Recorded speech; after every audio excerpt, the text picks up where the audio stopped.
J ಕೃಷ್ಣಮೂರ್ತಿಯವರ ಅನುದಿನ ಚಿಂತನ ಪುಸ್ತಕ ವಾಚನಕ್ಕೆ ಸ್ವಾಗತ. ಮುಂದೆ ನೋಡೋಣ. ಈಗ ತನ್ನನ್ನು ತಾನು ಅರಿಯುವುದು. ನಿಮ್ಮ ಬಗ್ಗೆ ನಿಮಗೆ ಅರಿವು ಇಲ್ಲದಿದ್ದರೆ ಆಗ ನೀವೇನು ಮಾಡಿದರೂ ಧ್ಯಾನ ಸ್ಥಿತಿ ಬಹುಶಃ ದೊರೆಯುವುದಿಲ್ಲ. ತನ್ನನ್ನು ತಾನು ಅರಿಯುವುದು ಎಂದರೆ ನಮ್ಮ ಎಲ್ಲ ಆಲೋಚನೆ, ಭಾವನೆ, ಎಲ್ಲ ಪದ, ಶಬ್ದ, ಮನಸ್ಸಿನ ಎಲ್ಲ ಕ್ರಿಯೆಗಳನ್ನು ಅರಿಯುವುದು. ಪರಮ ಆತ್ಮವನ್ನು, ಮಹಾನ್ ಆತ್ಮವನ್ನು ಅರಿಯುವುದು ಎಂದಲ್ಲ. ಅಂಥ ಯಾವ ಆತ್ಮವೂ ಇಲ್ಲ. ಆತ್ಮ, ಪರಮಾತ್ಮ ಇವೆಲ್ಲ ಆಲೋಚನೆಯ ವಲಯಕ್ಕೆ ಸೇರಿದ ಸಂಗತಿಗಳು. ಆಲೋಚನೆ ಎಂಬುದು ನಾವು ಬೆಳೆಸಿಕೊಂಡಿರುವ ರೂಢಿಯ ಫಲಿತಾಂಶ, ನೆನಪುಗಳನ್ನು ಆಧರಿಸಿದ ಪ್ರತಿಕ್ರಿಯೆ. ಈ ನೆನಪುಗಳು ತತ್ಕ್ಷಣದವೂ ಆಗಿರಬಹುದು, ಹಿರಿಯ ತಲೆಮಾರುಗಳಿಂದ ಬಳುವಳಿಯಾಗಿ ಬಂದವೂ ಇರಬಹುದು. ತನ್ನನ್ನು ತಾನು ಅರಿಯುವುದರಿಂದ ಬರುವ ಗುಣವನ್ನು ಸ್ಥಿರವಾಗಿ, ಆಳವಾಗಿ, ಅನಿವಾರ್ಯವಾಗಿ ಸ್ಥಾಪಿಸಿಕೊಳ್ಳದೆ ಸುಮ್ಮನೆ ಧ್ಯಾನ ಮಾಡುವುದು ಕೇವಲ ಮೋಸ ಹಾಗೂ ಸಂಪೂರ್ಣವಾಗಿ ವ್ಯರ್ಥ. ಇಲ್ಲಿ ಆತ್ಮ ಅನ್ನೋ ಒಂದು ಶಬ್ದ ಬಂತು. ಇದ್ರ ಬಗ್ಗೆ ಏನು ಸ್ವಲ್ಪ ಹೇಳಬೇಕಂತಂದರೆ, ಇವರು ಹೇಳೋ ಪ್ರಕಾರ ಆತ್ಮ ಮತ್ತು ಪರಮಾತ್ಮ ಇದೆಲ್ಲ ಏನೂ ಇಲ್ಲ ಅಂತ ಹೇಳ್ತಿದ್ದಾರೆ. ಈಗ ಉಪನಿಷತ್ತುಗಳಲ್ಲಿ ಹಾಗಂತ ಬರುತ್ತೆ. ನಮಗೆ ಬ್ರಹ್ಮ ಅನ್ನೋ ಶಬ್ದವನ್ನು ಉಪಯೋಗಿಸ್ತಾರೆ ಆತ್ಮಕ್ಕೆ. ಅಲ್ಲಿ ಆತ್ಮದ ಬಗ್ಗೆಯೇ ಇದೆಯೇ ಅಂದರೆ ಒಂದು ಥರದಲ್ಲಿ ಇದೆ, ಒಂದು ಥರದಲ್ಲಿ ಇಲ್ಲ. ಅಲ್ಲಿ ಏನು ಹೇಳ್ತಾರೆ ಅಂದರೆ, ಆತ್ಮ ಅನ್ನೋದು ನಮ್ಮ ಮನಸ್ಸಿನ ಆಲೋಚನೆಗಳಿಗೆ ಸಿಗದ್ದು ಅದು ಅಂತ. ನಾವು ಏನೇ ಕಲ್ಪನೆ ಮಾಡಿಕೊಂಡ್ರು ಆತ್ಮ ಹಿಂಗಿರ್ಬೋದು, ಹಂಗಿರ್ಬೋದು, ಕಲ್ಪನೆ ಮಾಡಿಕೊಂಡ್ರು ಅದು ತಪ್ಪಾಗಿರುತ್ತೆ. ಅದೊಂದು ಕಲ್ಪನೆ ಆಗಿಬಿಡುತ್ತೆ. ಬಿಟ್ಟರೆ ಬ್ರಹ್ಮ ಅನ್ನೋದಕ್ಕೆ ಇಲ್ಲಿ ಸತ್ಯ ಅಂತ ಹೇಳ್ತಾರೆ ಜಿ ಕೃಷ್ಣಮೂರ್ತಿಯವರು. ಆ ಪದಕ್ಕೆ ಸತ್ಯ ಅಂತ ಹೇಳ್ತಾರೆ.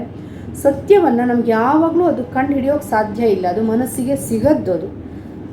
ಅದಕ್ಕಾಗಿ ಜ್ಞಾನ ಅಂದರೆ ಏನು? ಅಜ್ಞಾನವನ್ನು ತೊಲಗಿಸೋದೇ ಜ್ಞಾನ. ಬಿಟ್ಟರೆ ಬ್ರಹ್ಮವನ್ನು ಅರಿಯೋದು ಅಲ್ಲ ಅಂತ ಉಪನಿಷತ್ತುಗಳಲ್ಲೂ ಹೇಳ್ತಾರೆ. ಆದರೆ ಬ್ರಹ್ಮನ ಬಗ್ಗೆ ಸಾಕಷ್ಟು ತಪ್ಪು ತಿಳುವಳಿಕೆ ಆದಷ್ಟು ಆಗದೇ ಇರಲಿ ಅನ್ನೋ ಕಾರಣಕ್ಕಾಗಿ ಒಂದಿಷ್ಟು ತಿಳುವಳಿಕೆಯನ್ನು ಹೇಳ್ತಾರೆ. ಅದೂ ಅಲ್ಲ, ಇದೂ ಅಲ್ಲ ಬ್ರಹ್ಮ ಅನ್ನೋದನ್ನು ಹೇಳ್ತಾರೆ.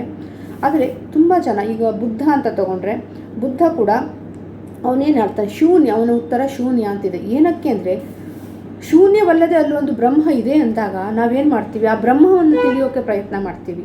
ಅದು ಏನೋ ಒಂದು ಕಲ್ಪನೆಗಳನ್ನು ಒಂದಿಷ್ಟನ್ನು ನಾವು ಮಾಡ್ಕೋತೀವಿ, ಹಂಗಿರ್ಬೋದಾ ಹಿಂಗಿರ್ಬೋದಾ ಅಂತ. ಆ ಏನೇ ಕಲ್ಪನೆ ಮಾಡ್ಕೊಂಡ್ರೂ ಸುಳ್ಳಾಗಿರೋ ಕಾರಣಕ್ಕಾಗಿ ಆ ಬ್ರಹ್ಮ ಬೇಡ, ಅಲ್ಲಿ ಖಾಲಿಯನ್ನು ಇಟ್ಬಿಡ್ತಾರೆ. ಬುದ್ಧ ಮಾಡೋದಾಗೇನೆ ಶೂನ್ಯ ಅಂತ, ಖಾಲಿತನನೇ ಸತ್ಯ ಅನ್ನೋ ಥರ. ಅಲ್ಲಿ ಏನನ್ನು ಕಲ್ಪಿಸ್ಕೊಳ್ಬಾರ್ದು ಅನ್ನೋದು ಉದ್ದೇಶ ಅಷ್ಟೆ. ಇವರದ್ದು ಅಷ್ಟೇ, ಏನೇ ಕಲ್ಪನೆ ಬೇಡ ಅಂತ. ಅದಕ್ಕಾಗಿ ಆತ್ಮವಿಲ್ಲ, ಪರಮಾತ್ಮ ಏನೂ ಇಲ್ಲ ಅಂತ ಹೇಳ್ತಿದ್ದಾರೆ. ನಮ್ಮ ಉದ್ದೇಶ ಇಷ್ಟೇ ಆಗಿರಬೇಕು, ಆ ಖಾಲಿತನದವರೆಗೆ ತಲುಪೋದು. ಅಲ್ಲಿ ಏನಿರ್ಬೋದು, ಏನಿದೆಯೋ ಏನಿಲ್ವೋ ಅದಕ್ಕೆ ನಾವು ಶರಣಾಗಬೇಕು. ಬಿಟ್ಟರೆ ಅದನ್ನು ಕಂಡುಹಿಡಿಯೋಕೆ ನಮ್ಮ ಹತ್ರ ಆಗಲ್ಲ ಅಂತ. ಈ ಆತ್ಮ ಅಥವಾ ಸತ್ಯ ಅನ್ನೋದು ನಮ್ಮ ಮನಸ್ಸಿಗೆ ಯಾವತ್ತೂ ಎಟ್ಕಲ್ಲ. ನಾವು ಧ್ಯಾನದಲ್ಲಿರುವಾಗ ಅಥವಾ ಶುದ್ಧ ವರ್ತಮಾನದಲ್ಲಿರುವಾಗ ಏನೊಂದು ಅನುಭೂತಿಯನ್ನು ಪಡಿತೀವಿ, ಅನುಭವ ಅಲ್ಲ ಅದು, ಅನುಭೂತಿಯನ್ನು ಪಡಿತೀವಿ, ಅದೇ ಸತ್ಯ ಅಂತ ಹೇಳ್ಬೋದು. ಆ ಖಾಲಿತನ ಇದೆಯಲ್ವ, ಅದೇ ಸತ್ಯ ಅಂತ. ಅಲ್ಲಿ ಆತ್ಮ ಏನೋ ಇದೆ ಅನ್ನೋದು ಒಂದು ಕಲ್ಪನೆಯನ್ನು ನಾವು ಮಾಡದೇ ಇರೋದು ಒಳ್ಳೆಯದು ಅಂತ. ಮುಂದೆ ಹೋಗೋಣ. ಈ ಬಗ್ಗೆ ಗಂಭೀರವಾಗಿರುವವರು ದಯವಿಟ್ಟು ಗಮನ ಕೊಡಿ. ನಿಮ್ಮ ಬಗ್ಗೆ ನೀವು ತಿಳಿದಿಲ್ಲದೇ ಇದ್ದರೆ ಆಗ ನಿಮ್ಮ ಧ್ಯಾನ ಮತ್ತು ದಿನನಿತ್ಯದ ಬದುಕು ಎರಡೂ ಹೊಂದಿಕೆಯಾಗಲಾರದಷ್ಟು ಭಿನ್ನವಾಗಿ ಬಿಡುತ್ತದೆ.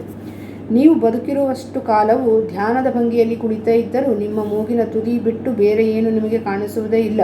ನೀವು ಯಾವುದೇ ಆಸನದಲ್ಲಿದ್ದರೂ ಏನೇ ಮಾಡಿದರೂ ಎಲ್ಲವೂ ಅರ್ಥಹೀನ.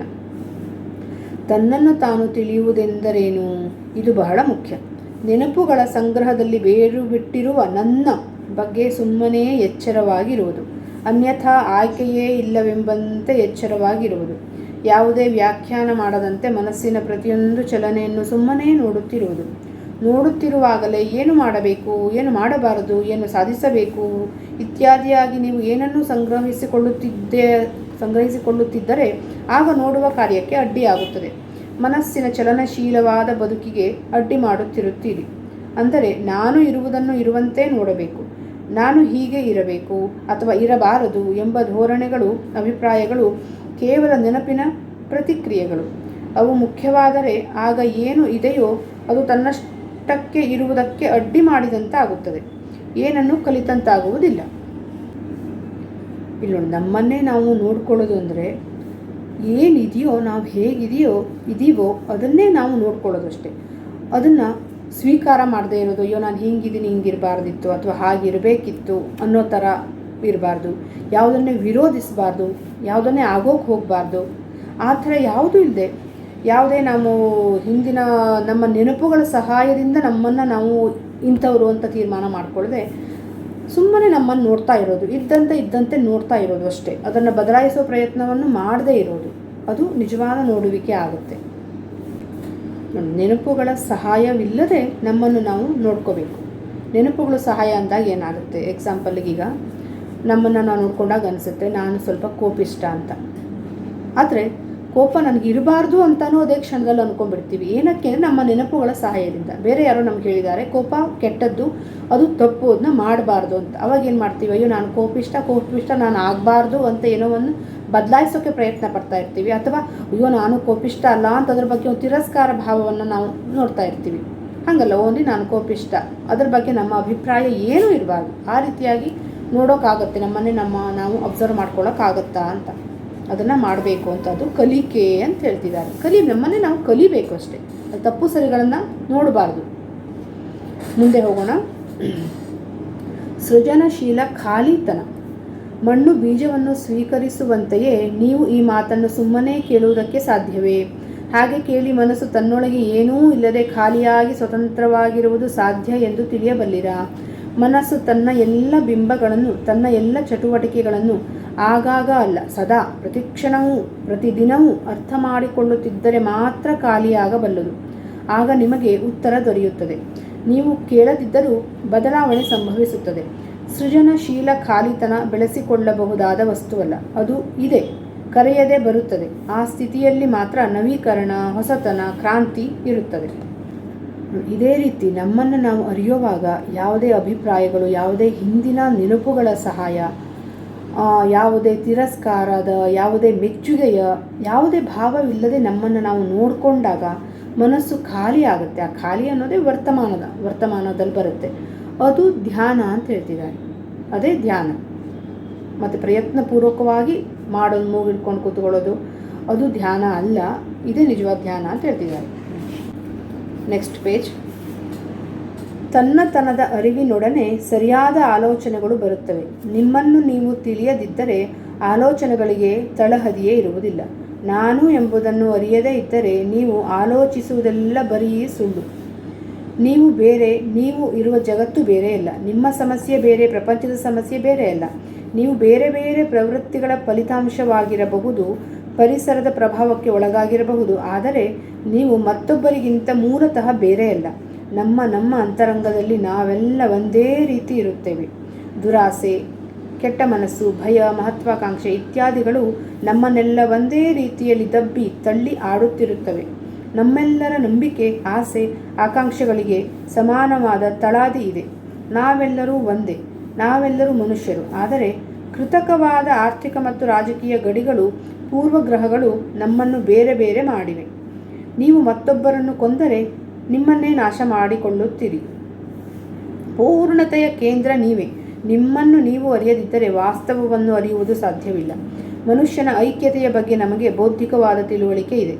ಆದರೆ ನಮ್ಮ ಬುದ್ಧಿ ಮತ್ತು ಭಾವಗಳು ಪ್ರತ್ಯೇಕ ಭಾಗಗಳಾಗಿ ಬಿಟ್ಟಿರುವುದರಿಂದ ಮನುಷ್ಯನ ಐಕ್ಯತೆಯ ಸಾಮಾನ್ಯ ಅನುಭವ ನಮ್ಮ ಅರಿವಿಗೆ ಬರುವುದಿಲ್ಲ. ನೋಡಿ, ನಾವೆಲ್ಲರೂ ಬೇರೆ ಬೇರೆ ಅಂತ ಅನಿಸ್ಬೋದು, ಆದರೆ ಎಲ್ಲರೂ ಒಂದೇ.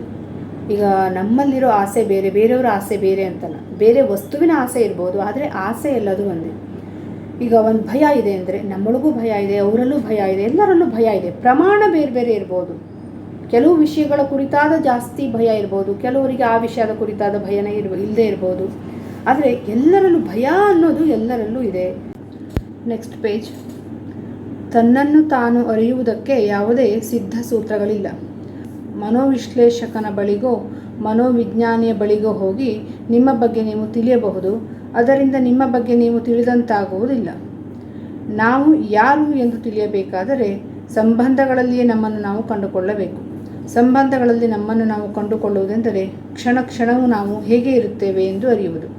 ಸಂಬಂಧಗಳು ಕನ್ನಡಿಯಂತೆ, ಅದರಲ್ಲಿ ನಮ್ಮನ್ನು ನಾವು ಇರುವಂತೆ ಕಾಣಬಹುದು. ಆದರೆ ಸಂಬಂಧಗಳಲ್ಲಿ ತೊಡಗಿಕೊಂಡಿರುವಾಗ ನಾವು ಹೇಗಿದ್ದೇವೆಯೋ ಹಾಗೆ ನಮ್ಮನ್ನು ಕಂಡುಕೊಳ್ಳುವುದು ಅನೇಕರಿಗೆ ಬಹಳ ಕಷ್ಟದ ಕೆಲಸವಾಗಿ ಕಾಣುತ್ತದೆ. ಏಕೆಂದರೆ ಸಂಬಂಧ ತೊಡಗಿದ ಕೂಡಲೇ ನಾವು ಸಮರ್ಥಿಸುವುದಕ್ಕೆ ಅಥವಾ ತಿರಸ್ಕರಿಸುವುದಕ್ಕೆ ತೊಡಗಿಬಿಡುತ್ತೇವೆ.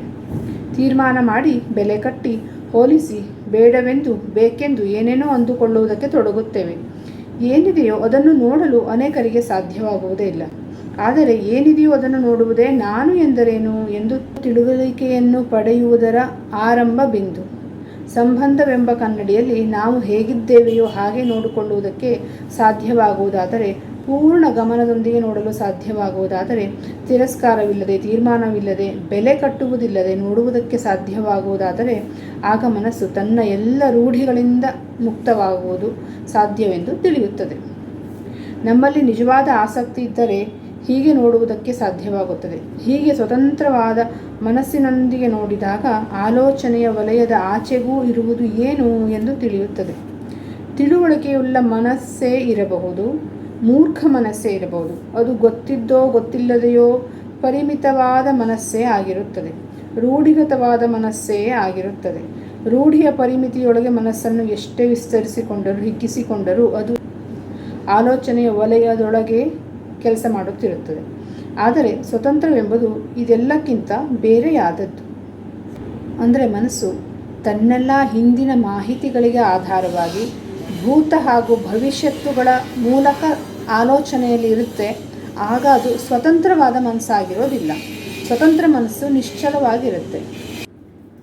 ಇಲ್ಲಿಗೆ ಈ ಭಾಗವನ್ನು ಮುಗಿಸೋಣ. ಮುಂದೆ ನೋಡೋಣ ಮತ್ತೆ.